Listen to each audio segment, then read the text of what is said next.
Welcome to the Small Group Leader Podcast, a podcast by small group leaders for small group leaders to be equipped and encouraged as they make disciples for Jesus. My name is Derek Lynn, and we have been going through a 6-part series on the 6 wins of a small group leader. And in this episode, we'll be looking at win number 4, honor people to other people. We are going to continue our conversation with Alex Rodriguez, the National Director for Chi Alpha. Then we'll get to speak with Mardo Ayitchehou, a ph.D. student leading small group at the University of Pittsburgh. And we'll listen as he does an incredible job illuminating God's heart through honoring others. First, let's go ahead and listen to a section of Alex's message on the 4th win of a small group leader.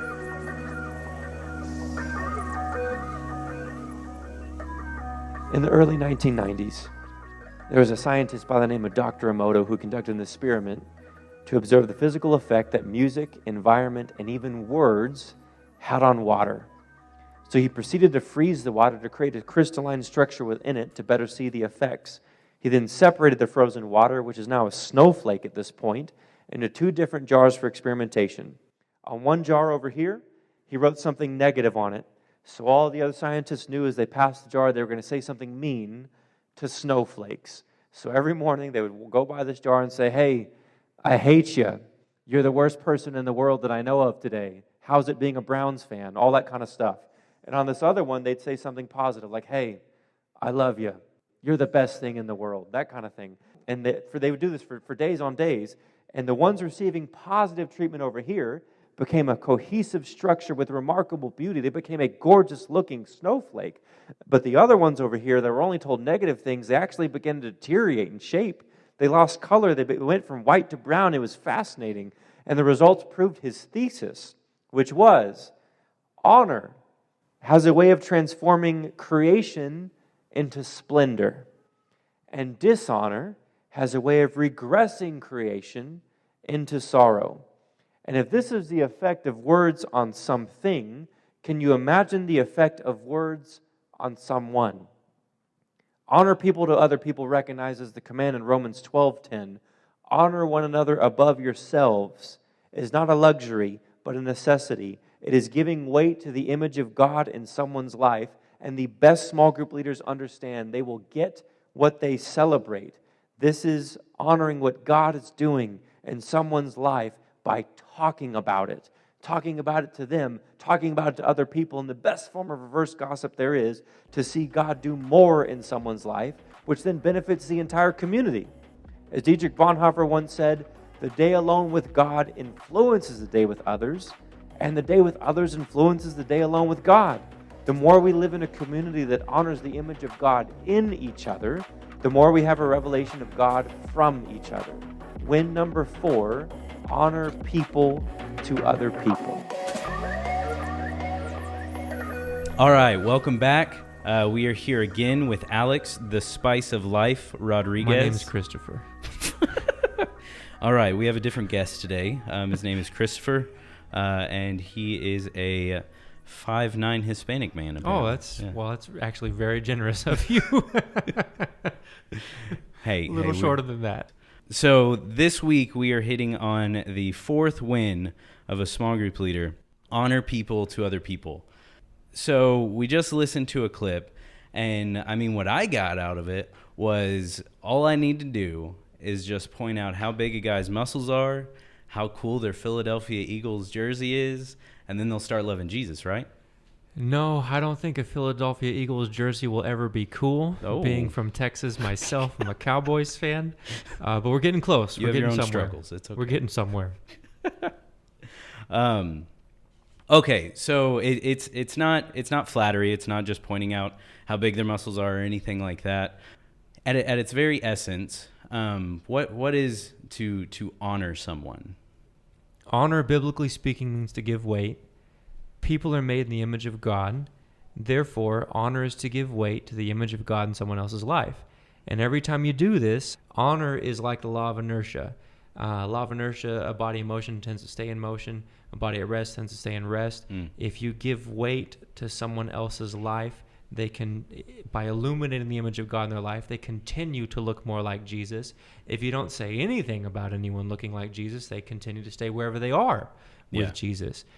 So the more you honor someone, the more godly they're going to become. That make sense? Yeah, makes total sense. And that's, I hope, the answer you're looking for. That's why we believe in honor.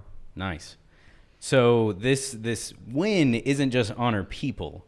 There's a second part, honor people to other people. Yes. So why should we honor someone not just to their face, but to someone else about them?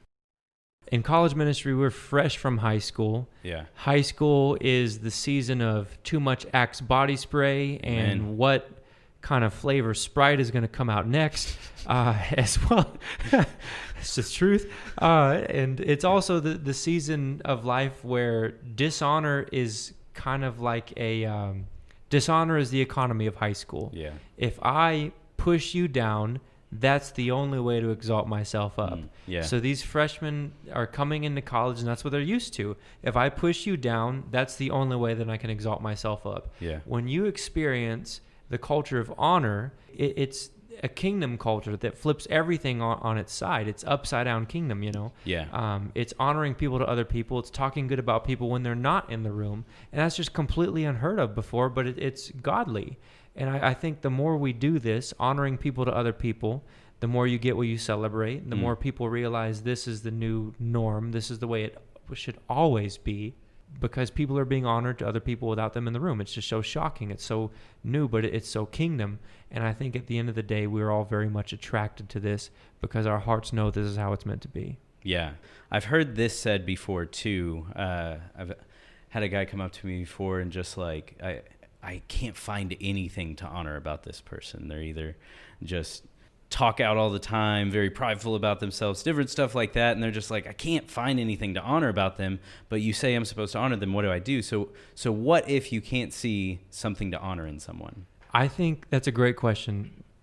One of the rules of leadership is you don't look to other people and say, well, if my team did this or if these people had that. Mm-hmm. You always look at yourself in the mirror first and say, what could I be doing differently? Yeah. I think if we can't find anything to honor in someone else, it's not because they're lacking something, but we might be lacking the vision instead. Yeah. And I think we need to look at our theology again. I think at the end of the day, if I'm unable to honor someone else, it's a theology issue. Yeah. Genesis, like we talked about, says we are finite people made in the image of God. Chris Scroggins would say this means we're all finite expressions of the infinite God. Yeah. This means everyone can show the world something about Jesus that no person has ever shown before, nor will any other person show after. Dang, yeah. And you can see the wonderful beauty of people being made in the image of God because of this. You can also see the sobering gravity of people who rob us from the image of God because they don't want to walk with Jesus. So if we can't find anything to honor in someone, I don't think it's a matter of seeing them more, but a matter of seeing Jesus more. Yeah. And from seeing him, the Lord illuminates all reality. That makes sense. Another thought I had while listening to you teach on this is sometimes I can think about honoring like someone to somebody else as kind of a blank slate. Like you walk in, nothing's being said. You go, okay, I'm going to talk about this person now in an honoring way and that type of thing. But what happens when you walk into a situation, like you said, these high school kids come out and dishonor is the currency type thing to where there's dishonor going on? How do you shift that culture within that conversation to start honoring rather than allowing the dishonor to continue, if that makes sense? I think our job as salt is to bring the best flavor out. Yeah. And if someone is dishonoring someone else, the job of salt is to even the conversation by illuminating the image of God in that person who's currently not being talked well about. I have never been a fan of the yeah buts, Yeah. When it comes to someone excusing themselves from responsibility, yeah, but I have this many credit hours, yeah, but I have this many people in small group, I can't possibly add any more. Never believe those, don't ever give any validity to those. But a yeah, but might have the only appropriate context when it comes to responding to someone's dishonor by honoring them. Yeah, but look at what they do for this community. Yeah, but look at this good. Yeah, but look at this brilliance. Yeah, but look at this beauty. Yeah. And helping to shift the vision to become more 2020. I think that would be a good way to do it. And quite honestly, it's completely okay to have a candor with carefulness and actually rebuke the person dishonoring. Yeah. Because you don't just want to let a fire burn out of control either. Yeah. I think we in Chi Alpha and Christendom, we do the world a disservice when we don't call sin sin. Mm-hmm. And in those kind of scenarios, there's a rebuke that also has to happen with the honoring of whoever was being dishonored. Yeah. So in the Bible, when it talks about honor everyone, in my mind, it's not just for everyone else's health, but when you honor other people, it's also for your health. So a lot of times we can talk about honor as if you honor, it'll affect the person you're honoring. But have you seen any effects that honor can have when you become a person who honors others on yourself rather than just the people you're honoring? Yeah, I think when I think of all the people that have done this trait, honor people to other people, they're all persons of peace. Yeah. And I think when they honor people to other people, they continually become more persons of peace, They're not looking at what they can get. They're looking at what they can give away. Mm-hmm. One of my most favorite quotes is from G.D. Watson. He says, God's choicest fruit grows in the shade. I think a person who chooses to honor people to other people is living in the shade for the sake of helping others shine. Yeah. And that kind of culture reminds me of Jesus, who was rich becoming poor so we who are poor can become rich. That's the gospel. If we're going to honor people to other people, what happens to us internally is we're becoming these persons of peace who hold other people's name and weight higher than our own. And that's the gospel. That's what we're trying to replicate from one campus to another. That's what we believe Christendom is. That's what we believe is in line with the Spirit of the Lord, honoring people to other people.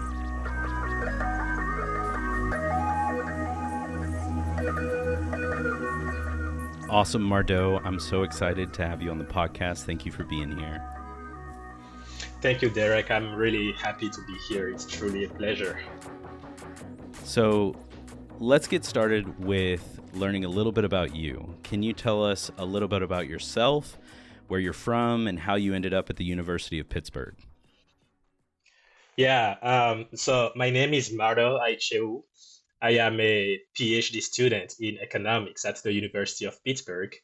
I was born and raised in the Republic of Benin. It's a French-speaking country in West Africa. So I grew up there, and at some point when in my academic path, I decided that I wanted to do research. So I decided to apply for PhD programs all around the world, and that's what I did. And I got an offer from the University of Pittsburgh. And that's how I came here 4 years ago. That's really awesome. So looking at the topic of honor, how would you describe maybe the difference between the Christian meaning of honor or something like just flattery? Yeah, that's a great question. I think the key difference is intention. Yeah. Flattery from my perspective is selfish, and honor is selfless. Flattery says good things about someone because it wants something in return. For instance, approval, access, influence, or favor. And the Bible is actually clearly against flattery. We have plenty verses that for we never came with word of flattery. In Proverbs, it says that a lying tongue hates its victims, and a flattery mouth works ruin. So flattery manipulates. Honor, on the other hand, flows from love and humility. It's about lifting others up because they are made in the image of God. Yeah. And it's also about recognizing value in people. Yeah. So can you remember a time where you felt honored in a way that helped you see maybe God in your own life? And was it something someone said directly to you or indirectly maybe that made that impact on you? To be honest, Derek, I feel honored every week here in Chi Alpha. I'm thinking about so many people now. Jordan Kolaric, our campus director. But I can tell you this story. It happened before I came in the US. when I was in undergrad, I was working on a project with other students in our student organization. And Yeah. what happened is that the project failed, and I was very discouraged. I even questioned whether God wanted me there. A few weeks later, one of the guys I had worked with saw me on campus, and he just called my name loudly, and he started talking like he was being very loud, and he was like, "This guy right here is a good man." Yeah. And people around us just stopped, and he started sharing how working with me had made him curious about the way I treated people, about the way I acted with other people. And he said that after we parted ways, after that project ended, he began searching more deeply to understand the Jesus I served. And Yeah. he became a follower of Christ That's after that. So awesome. what's interesting here is that I never directly preached the gospel to him, but he just knew I was a Christian. So he mentioned that the way I was honoring other people was what made him curious about Jesus, and he became a follower of Christ. So for me, it was such a great moment because I learned a few lessons from that. A life that loves and honors people reflects Jesus, and Yeah. those who honor others will also be honored. And also, God can use what feels like failure for His glory. So yeah, Yeah. that's a pretty good memory I have. Yeah. That's incredible. So, having come and lived your life in two different distinct cultures, how culturally normal where you're from is it to honor or uplift others? hmm And then how is that similar or different from what you've experienced here in the United States? Um, I get this question a lot, actually. So in West Africa, in the West African culture, especially where I come from in Benin, honor is deeply embedded in daily life. So we honor people because of who they are, not only because of what they do. Yeah. So your parents, your older siblings, the elders, they are honored automatically. So it's very common to see people calling other people mom or dad, even if they are not related to you, just Yeah. because of their age. And it reflects respect for position, maturity, and life experience. It's pretty similar to what the idea that the Bible support honor your father and your mother, stand up in the presence of the elderly. So we do that in my culture, but I need to admit that sometimes it can go to the extremes, and sometimes it can be unhealthy, or especially when you have bad authority figures. In the Yeah. United States, I've noticed that honor often feels more earned. You need to earn it here. Mm-hmm. People tend to honor leaders, parents, or pastors because they are cool, Yeah. based on their character, based on their behavior, based on how relatable they are. So that's the main difference. You need to earn it here. Both systems, Yeah. I think, have both cultures have strengths and weaknesses. But I think ideally, the Christian perspective on honor is a combination of both respect for position and also appreciation for godly character. Yeah. Wow, that's awesome. I love that perspective. As a small group leader, what does it practically look like for you to intentionally honor people in your small group? Mm. For me, honoring people means noticing what others might overlook. Yeah. So practically, it means highlighting someone's thoughtful questions, affirming someone's faithfulness, or recognizing someone's ability to listen well. And what I even do is that I like to value even quiet presence. There are some people they don't talk; they are always quiet, and that's also Yeah. how I started my journey in Chi Alpha. I was very quiet all the time, and I had small group leaders who were uplifting me all the time. So, for example, if someone is very quiet, I would say I really appreciate how you observe and listen deeply. That's a gift, you know. And Mm. I mean, it worked on me myself. Yeah. That's that's Yeah. how that's how my small group leaders also did with me. So if someone shares a perspective that is different, I might say something like, "That's an interesting insight. I want to write that down. I will think about it." So public honor is important in small group. It's important to honoring your small group members publicly in front of the other guys, because Yeah. it will strengthen the community. And when you do that, when you are in one-on-one with them, it strengthens their hearts. Uh, and when leaders, small group leaders, create a culture of honor, people feel safe, they feel seen, and they feel valued. And that's what I needed when I started Chi Alpha, and I got that from the amazing small group leaders I had like back then. And that's what I tried to do when I became a small group leader myself. Yeah, trying to see, trying to notice what other people might overlook and bring it to the surface. Yeah. I love that. Yeah. So, what do you do when it's difficult to see something honorable in someone? First, I try I try to see them the way God sees them, because the Bible said that we are all made in God's image.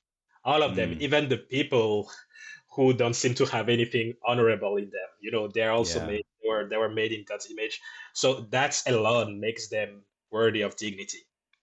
So Yeah, that's good. sometimes what looks dishonorable is actually the symptom of pain, trauma, or spiritual struggle, like Mm, physical sickness.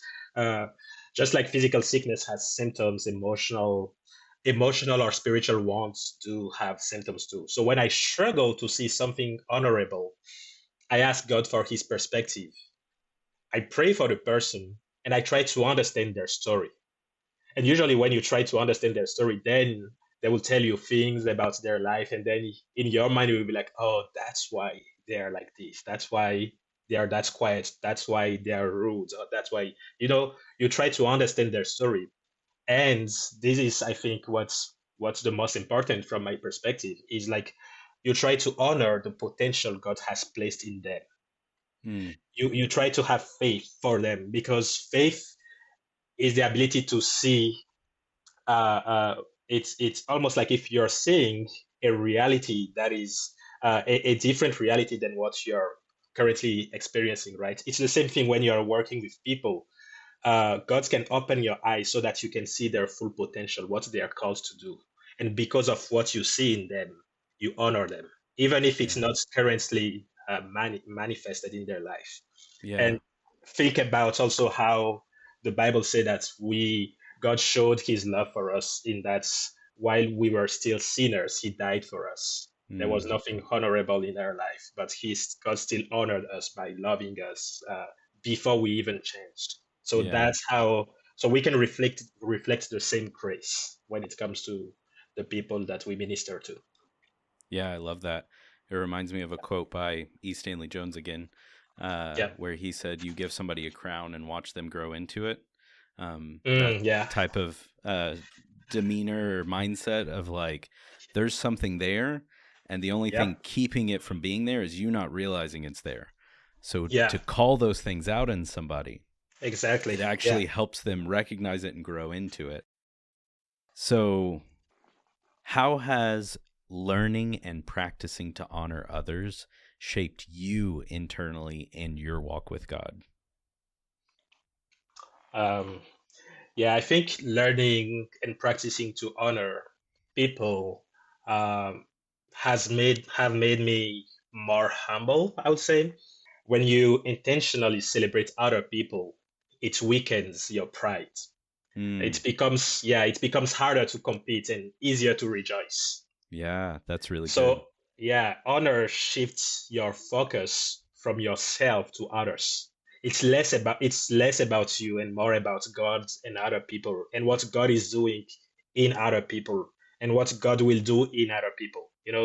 So, Yeah, and it also cultivates gratitudes, but also learning to honor people made me more effective, I would say, in ministry as a leader, because people can sense. They can sense it when you genuinely value them.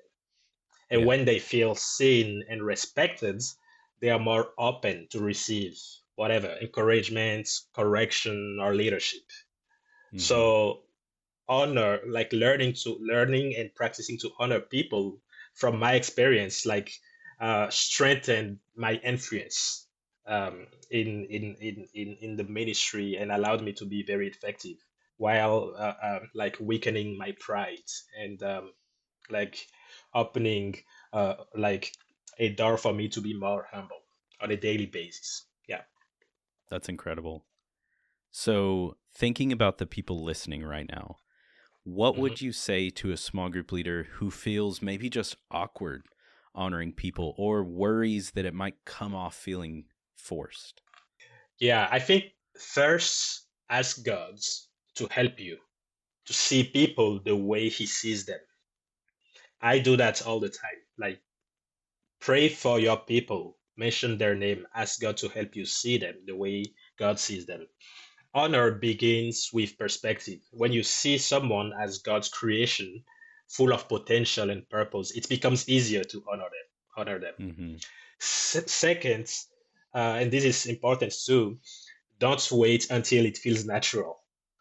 Many things in leadership feel awkward at first, and honor is something you grow into. So the more you practice it, the more sincere it becomes, the more natural it feels, and the more joy it brings. So good. Uh, yeah, in Hebrews 5, it said that we should speak, like Hebrews 5 talk about maturity through practice. So in the same way, honoring others is a discipline that becomes part of your character over time. Yeah. So you start small, be specific, be truthful, and trust that God will shape your heart as you honor His people.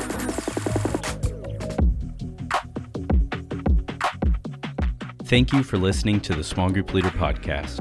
Our goal is to equip and encourage you as you go out and make disciples who make disciples.